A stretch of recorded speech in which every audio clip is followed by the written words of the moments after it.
My dear students, this is Jitendra Kapoor and the Aryans Learning Center welcomes you. Students, आज हम लोग chapter 12 देखेंगे। Chapter 12 class 10th से। इसमें से कुछ मैंने ऑब्जेक्टिव क्वेश्चंस लिए हैं जो बहुत ही एग्जाम की दृष्टि से, बोर्ड एग्जाम 2020 की दृष्टि से बहुत ही इम्पॉर्टेंट है। चैप्टर का नाम है एरिया रिलेटेड टू सर्कल।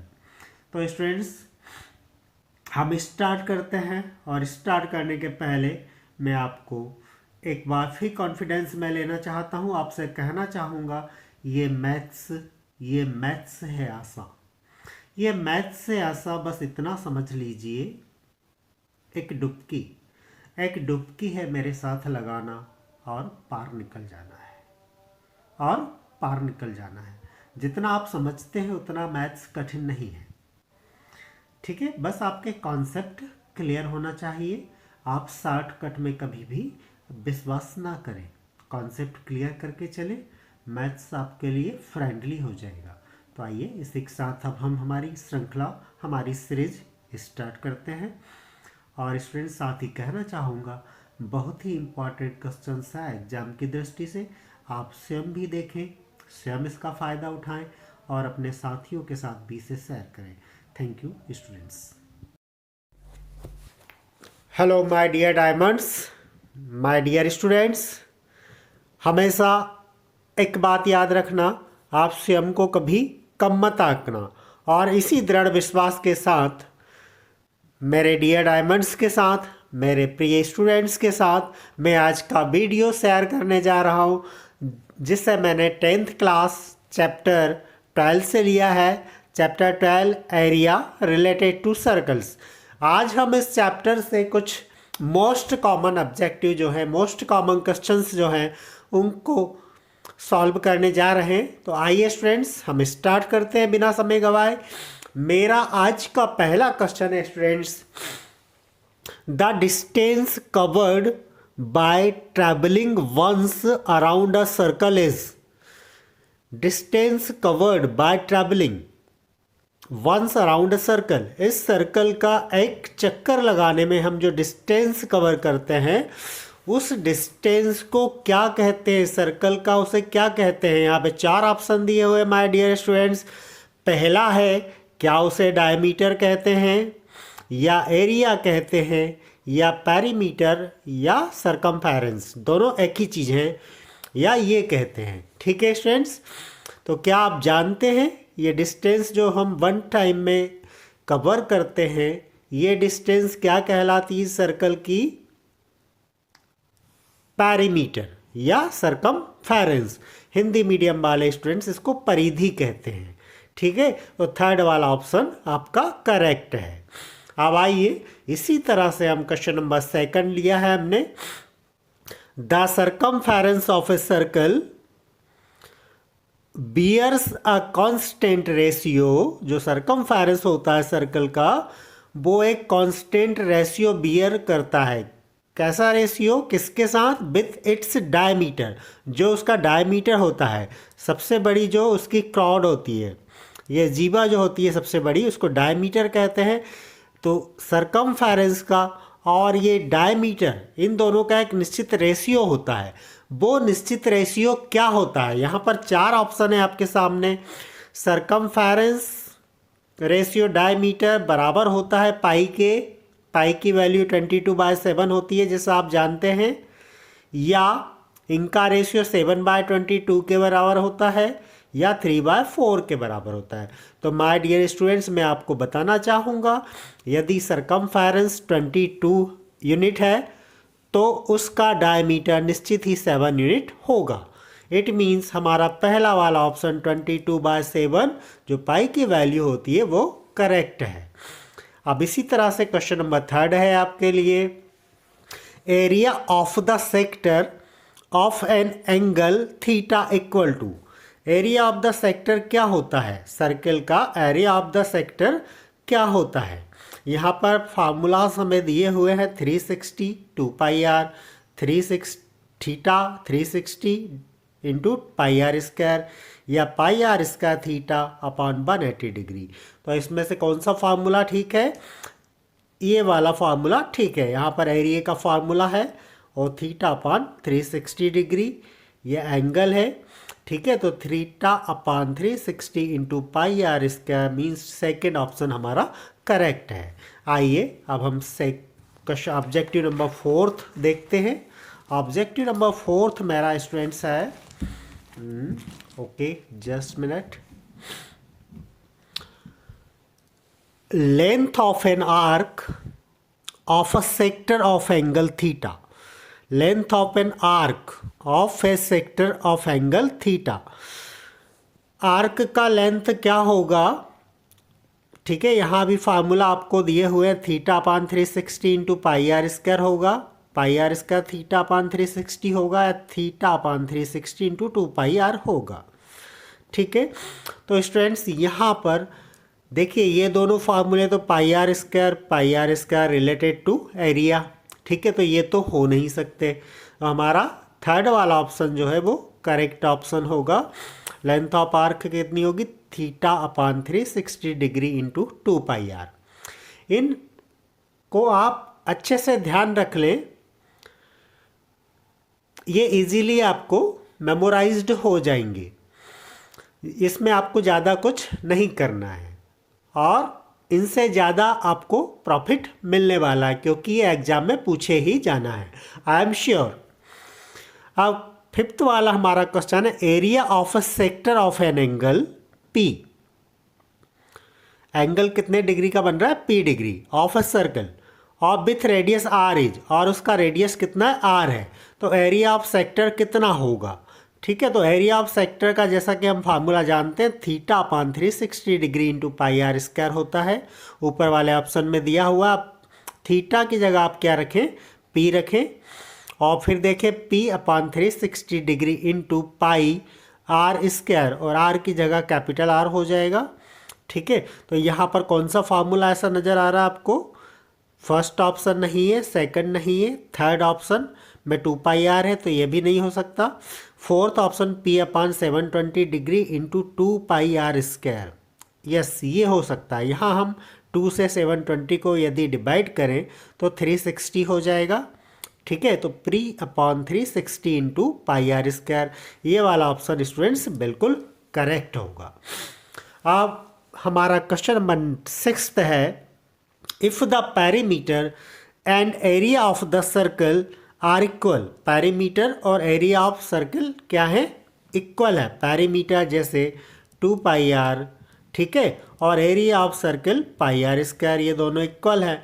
तो अब पूछ रहा है then the radius of circle is, radius circle की क्या होगी? तो देखिए पाई से मैं पाई को कैंसिल कर देता हूँ और एक आर से एक आर कैंसिल कर देता हूँ, तो आर बराबर मुझे मिलता है 2 यूनिट्स। ठीक है स्टूडेंट्स, तो इस तरह हम फाइंड आउट कर सकते हैं जब पेरीमीटर और एरिया किसी सर्कल का इक्वल होता है तो उसकी रेडियस कितनी होती है? 2 यूनिट्स होती है। तो पहला वाला ऑप्शन आपका करेक्ट है। तो इसी तरह से बहुत इजी क्वेश्चंस है ये चैप्टर 12 से, जो आप आसानी से मेमोराइज कर रहे हैं। और मुझे पूरा विश्वास है एक बार जब आप वीडियो को देख लेंगे तो आप इसे कभी नहीं भूलेंगे। आपसे शायद नींद में भी पूछ लेंगे तो आप बता पाएंगे। आप 7th question, the portion of the circle circular region, the portion of the circular region enclosed bye 2 radius. जो सर्कल का पोर्शन होता है, कोई पोर्शन, वो 2 रेडियस के थ्रू, जैसे ओ ए और ओ बी 2 रेडियस हैं, इनके through, and the corresponding arc, और करस्पॉन्डिंग आर्क, ये जो आर्क बना हुआ है एक, ठीक है, इसके द्वारा जो एरिया पोर्शन जो होता है घिरा हुआ, उस पोर्शन को आप क्या कहते हैं? इस पोर्शन को आप क्या कहेंगे? यहाँ पर ऑप्शन है सेगमेंट ऑफ द सर्कल कहेंगे इसे, या माइनर सेगमेंट कहेंगे, या सेक्टर ऑफ द सर्कल कहेंगे। तो स्टूडेंट्स मैं आपको बताना चाहूँगा 2 रेडियस और करस्पॉन्डिंग आर्क से जो एरिया आपका घिरा हुआ होता है, सराउंडेड होता है, उसको हम कहते हैं सेक्टर ऑफ द सर्कल। ठीक है, ये एरिया क्या कहलाता है, सेक्टर ऑफ द सर्कल। ठीक है, और सेक्टर ऑफ द सर्कल एक चीज़ मैं आपके साथ और शेयर करना चाहता हूँ। अगर आपको sector of circle find out करने को कहा है तो यहाँ पर देखिए 2 सेक्टर ऑफ सर्कल हैं, एक ये वाला है और एक ये वाला है। ठीक है, लेकिन स्टूडेंट्स क्वेश्चन में कभी कभी आपको गुमराह करने के लिए सिर्फ इतना लिख दिया जाता है कि sector of the circle find out करो, तो आपको ये माइनस सेक्टर जो है इसको फाइंड आउट करना है। ठीक है, अगर उन्हें ये फाइंड आउट करने का पूछा है तो वो वहाँ पर आपको क्लियर करेंगे कि भाई मेजर सेक्टर ऑफ एंगल क्या होगा, major sector of the circle क्या होगा। ठीक है, तो ध्यान में रखें सेक्टर ऑफ द सर्कल कहाँ है तो आपको ये वाला सेक्टर जो है इसे फाइंड आउट करना है। ठीक है, अब हमारा क्वेश्चन नंबर 8 है, the portion of the circular region enclosed between a chord and the corresponding arc। एक कोड जैसे एबी हमें दिया हुआ है और ये आर्क है आपका एपीबी, इसके बीच वाला जो एरिया है, इससे जो सराउंडेड एरिया है, इस एरिया को आप क्या कहेंगे। यहाँ भी 3 ऑप्शन आपके पास है, सेक्टर ऑफ द सर्कल कहेंगे, माइनर सेक्टर कहेंगे या सेगमेंट ऑफ द सर्कल कहेंगे। तो स्टूडेंट्स मैं आपको बताऊंगा, ये है आपका segment of the circle, circle का एक खंड, एक हिस्सा, सेगमेंट ऑफ द सर्कल आप इसे कहेंगे। ठीक है, तो ये चीज़ें ध्यान में रखना है आपको। अब 9th क्वेश्चन है, the radius of 2 circle are 19 centimetre and 9 centimetre respectively. 2 circle है, एक का रेडियस 19 है और दूसरे का 9 सेंटीमीटर है। ठीक है, अब आपको क्या करना, find the radius of the circle having equal circumference. उस रेडियस का उस सर्कल का रेडियस फाइंड आउट करना है जिसका सरकमफेरेंस किसके बराबर है, to the sum of the 2 circle circumference, इन दोनों के सरकमफेरेंस के सम ऑफ के इक्वल है। ठीक है, तो स्टूडेंट्स आप क्या करेंगे, इन दोनों के सरकमफेरेंस को ऐड कर ले हम 2πr प्लस 2πr। ठीक है, लेकिन मैं आपको यहाँ फार्मूला मेथड में उलझाने की बजाय मैं आपको डायरेक्टली बता रहा हूँ स्टूडेंट्स, 19 और 9 को आप ऐड कर दीजिए, 28 सेंटीमीटर आ जाएगा। ठीक है, फार्मूले से भी आप कर सकते हैं, लेकिन डायरेक्टली आप 19 और 9 को ऐड कीजिए, 28 सेंटीमीटर आपका आंसर होगा। क्योंकि हमें टाइम को बचाना है इसलिए हम कुछ क्विक मेथड भी यहाँ पर यूज कर सकते हैं। आइए इसी प्रकार से हम नेक्स्ट क्वेश्चन 10th देखते हैं। My dear students, 10th question है आपके लिए बहुत ही important question. The area of the sector of a circle with radius 4 centimetre and of angle 30 degree. Area of the sector of a circle, area आपको निकालना sector of a circle का जिसका radius 4 centimetre है और 30 degree angle है। ठीक है, तो आपके लिए फॉर्मूला क्या है, थीटा अपॉन 360। अब थीटा का वैल्यू आपके पास क्या है, 30 degree into pi r square, pi का value 22/7 into r square, r कितना 4 इंटू 4। जरा इन्हें कैंसिल कर दीजिए, 3 9 जा 36, 9 टाइम ये हो गया। अब स्टूडेंट 22 4 इंटू 4 और 9 इंटू 7 इनका आप मल्टीप्लाई कर लीजिए। ठीक है, और मल्टीप्लाई जब आप करेंगे स्टूडेंट्स तो मल्टीप्लाई करने पर आपको 4.19 स्क्वायर सेंटीमीटर मिलेगा, मतलब पहला वाला ऑप्शन आपका करेक्ट होगा। ठीक है, अब आगे देखते हैं हम क्वेश्चन नंबर हमारा है 11th। क्वेश्चन नंबर 11th में students, area of A quadrant of a circle, quadrant of a circle का एरिया हमें फाइंड आउट करना, हुज सरकमफेरेंस इज 22 सेंटीमीटर, जिसका सरकमफेरेंस कितना है सर्कल का 22 सेंटीमीटर है। ठीक है, हमें किसका एरिया निकालना है, क्वाड्रेंट का। ठीक है, पूरे का नहीं निकालना, सिर्फ क्वाड्रेंट का एरिया हमें फाइंड आउट करना है। ठीक, तो हम फाइंड आउट करते हैं। देखिए area of A quadrant, area of circle कितना होता है, पाई आर स्क्वायर होता है। मैं यहीं पर कोशिश करता हूँ करने का, पाई आर स्क्वायर होता है। ठीक है, अब यहाँ पर आपको क्या दिया, सरकमफेरेंस दिया है, सरकमफेरेंस दिया है सर्किल का, इट मीन्स 2πr आपको दिया है, 2πr इक्वल टू 22। ठीक है, अब यहाँ पर स्टूडेंट्स आप क्या करें, 2 पाई का value 22/7 into r equal to 22, 22 से ये 22 कैंसिल हो गया। ठीक है, अब r इक्वल टू क्या होगा आपके पास, 7 को आप ट्रांसपोज करके इधर ले जाएं 7 और 2 को ट्रांसपोज करके नीचे लाएं 7/2, ये आपका r फाइंड आउट हो गया। ठीक है, अब एरिया ऑफ क्वाड्रेंट आपको निकालना है। ठीक है, मतलब ये तो हो गया आपका एरिया, इसका क्वाड्रेंट मीन्स 1/4 आपको निकालना है। इस फार्मूले में आप वैल्यू रख देंगे स्टूडेंट्स, तो इस फार्मूले में वैल्यू रखने पर 22/7 इंटू आर स्क्वायर कितना, 7/2 इंटू 7/2। ठीक है, अब देखिए 7 से एक 7 तो एक कैंसिल हो गया और 2 से ये 11 कैंसिल हो गया। ठीक है, 11 7 जा 77 और 4 2 जा 8, तो 77/8 स्क्वायर सेंटीमीटर आपका क्या होगा, एरिया ऑफ क्वाड्रेंट होगा। तो ये समझ में आया स्टूडेंट्स, इस तरह से आप सॉल्व करेंगे इसे। अब इसी तरह से एक अम्ब्रेला वाला क्वेश्चन इंपॉर्टेंट है।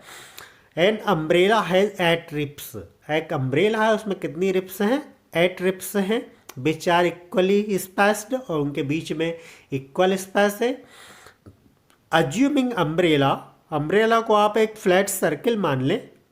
ठीक है, जिसका रेडियस 45 सेंटीमीटर है, कितना है रेडियस, 45 सेंटीमीटर, 8 इसमें रिप्स हैं। The area between the 2 consecutive ribs of the umbrella, अब 2 कंजेक्टिव रिप्स के बीच में एरिया कितना होगा ये आपको बताना है। ठीक है, यहाँ पर 3 ऑप्शन आपको दिए हुए हैं, इन तीनों में से कौन सा सही होगा। 45 सेंटीमीटर इसका क्या है, रेडियस है स्टूडेंट्स। तो आइए हम इसे सॉल्व करके देखते हैं।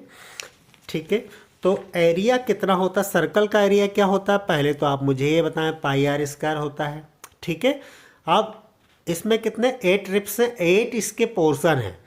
इट मीन्स हम यहाँ भी फार्मूले में नहीं लेके जा रहा हूँ, मैं डायरेक्ट 1/8 करता हूँ और πr² करता हूँ, by 22/7 into r square 45 into 45। ठीक है, मल्टीप्लाई कर लेते हैं हम, देखिए 2 4 जा 8 और 2 से 11 टाइम हमने इससे कैंसिल किया, 11 इंटू 45 इंटू 45। वैदिक मैथ से इसका मल्टीप्लाई कर लीजिए, तो वैदिक मैथ से मल्टीप्लाई करने पर ये 2025 हो जाएगा और 4 2 जा 7 8। ठीक है, अब 11 इंटू 2025 इसका मल्टीप्लाई आप वैदिक मैथ से कर लीजिए, फटाफट हो जाएगा। तो वैदिक मैथ से करने पर इसका मल्टीप्लाई आएगा 11 2 25 एंड 375। ठीक है, डिवाइड बाय 28, सॉरी यहाँ पर मैंने मिस्टेक किया है, सॉरी क्षमा चाहूँगा, 275, क्योंकि 25 10 जा 250 होता है, 250 में मैंने 25 और जोड़ा, 275 मुझे मिला। ठीक है, वैदिक मैथ से मैंने इसका मल्टीप्लाई किया, यहाँ पे मैंने मिस्टेक कर दिया था, तो मैं आपसे क्षमा चाहूँगा एक बार। इस तरह से 275/28 स्क्वायर सेंटीमीटर ये आपका हो गया उस पोर्शन का एरिया। तो स्टूडेंट्स ये थे हमारे कुछ इम्पॉर्टेंट ऑब्जेक्टिव चैप्टर 12 जिसका नाम था एरिया रिलेटेड टू सर्कल। तो स्टूडेंट्स इन 12 ऑब्जेक्टिव को आप अच्छे से समझ लें, अच्छे से देख लें और साथ ही साथ अपने जो भी फ्रेंड्स हैं उनके साथ भी शेयर कर लें ताकि उन्हें भी फ़ायदा हो। इस बात की गारंटी मैं लेता हूँ, यही ऑब्जेक्टिव आपसे 2020 बोर्ड एग्जाम में पूछे जाने वाले हैं। Thank you students, once again I welcome you the Aryans learning centre.